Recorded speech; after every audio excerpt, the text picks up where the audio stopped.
Hey guys, thanks for joining us today on this session of the Car Care Connect Digital Hangout. Today we have a special episode. We're going to go over Google Analytics. So Google Analytics is a free service offered by Google, and it will help you generate real-time statistics about your website's traffic, sources, and overall performance. So at Car Care Connect, we love Google Analytics because it's free, for one, but it also generates highly accurate information about your website across lots of traffic sources, from ads to videos to social, to where visitors are located, and it makes it really easy to optimize your website and to overall just understand how your website and web marketing is performing. So let's go over some of the features. Google Analytics is awesome because it offers the most relevant reporting to help you understand your website and how it's performing. Keep in mind that if you are using some other tools to do the same thing, like SEMrush or Raven Tools, and there are others, that a lot of these tools pull from data from Google Analytics anyway. So Google Analytics is really just one of the best and most reliable ways to get data about your website. So some of the best features are real-time reporting. This is a way that you can see if a particular ad, Facebook status, or tweet that you did is working for you that day. You can look at in-page analytics. This is important and allows you to see how specific users are interacting with your website when they go to it. And another feature is your site speed analysis. This is a great way that you can see your load times across your site. You can fix slow pages to improve your search rank when you monitor this. It's basically another way you can pinpoint any technical issues that are giving you a slow load speed, because a healthy website has a fast loading time. So, besides being free, Google Analytics is also easy to install. So all you have to do is add a JavaScript to your HTML code. Your website provider should have already done this for you. And any good website provider will include Google Analytics or some type of other analytics tracker if they're worth the money. So once you're in Google Analytics, you can create a dashboard based off the most interesting data that you want to see, basically relevant to your website. It'll create a personalized dashboard so you always see these performance indicators when you log in. So at Car Care Connect, we like to create a dashboard for each of our clients just based off some really important metrics that we found over the years. So let's start by going over those. The first is visits. This is basically your keystone for Google Analytics and for monitoring web traffic. This is basically just determined by when a single user visits your website within a given time frame. And for all of your metrics, you're going to want to look to the top right-hand corner of your dashboard and see the calendar view and see that you can set a start date and an end date. So while that's set, Google will only monitor analytics from within that time frame. So you have the option to track it from the very first day that you install Google Analytics up to the current moment. So just keep in mind that if anything ever looks strange to you, that you may not have the time frame set to the right dates. So sometimes, let's go back to visits. So sometimes a single visitor can make multiple visits, and all those visits are included. Where they're not included is when we look at unique visitors. This is basically how many users, not visits, how many users viewed or interacted with your website in that date range.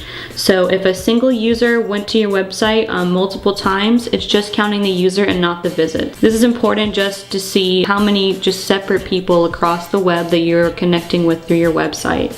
So the next one is page views. This is the total number of pages viewed. It's better to have a higher page view count over a lower one. If people are just looking at one page on your website, they're most likely just looking at your home page. And for an auto repair shop, we usually want to see them going to the home page, to the About Us page, obviously your services page, and your contact page. So we want to see multiple pages here. The next is your pages per visit. This is the average number of pages a visitor views in one session when they come to your website.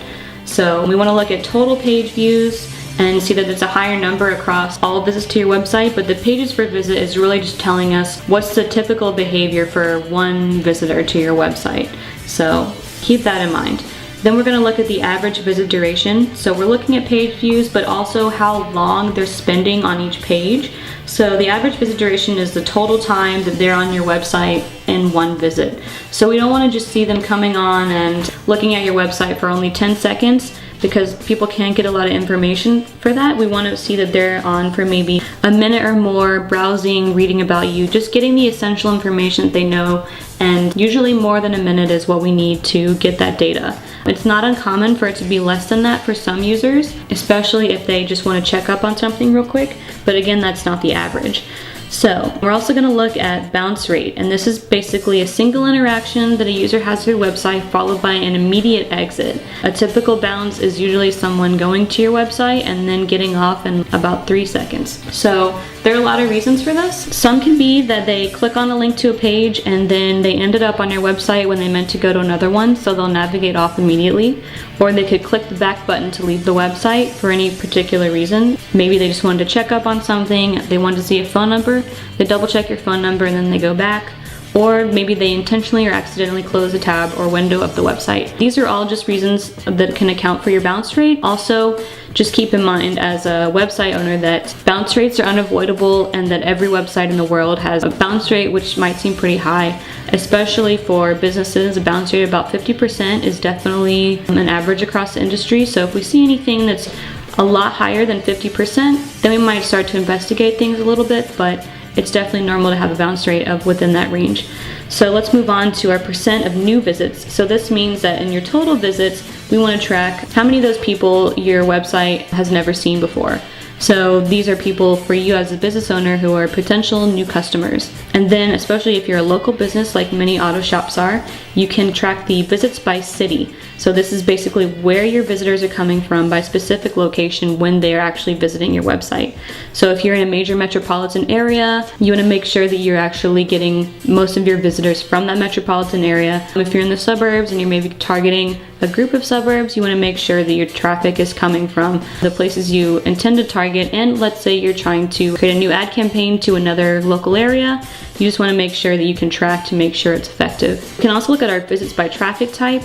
This is where the traffic is specifically going from while it's on the web. So if it's through an organic search, if it's direct traffic, if it's referral traffic, or from something like email marketing. So your organic traffic means your search, basically a search engine results page. So that means someone searched for auto repair and they found your shop's website basically on that results page. That's organic traffic. Direct traffic is basically someone going into their address bar and typing in the exact address of your website. This could be you, this could be your existing customers who already know your website, this could be your employees, etc. Direct traffic is common, but we want to see more organic, and we also like to see referral traffic.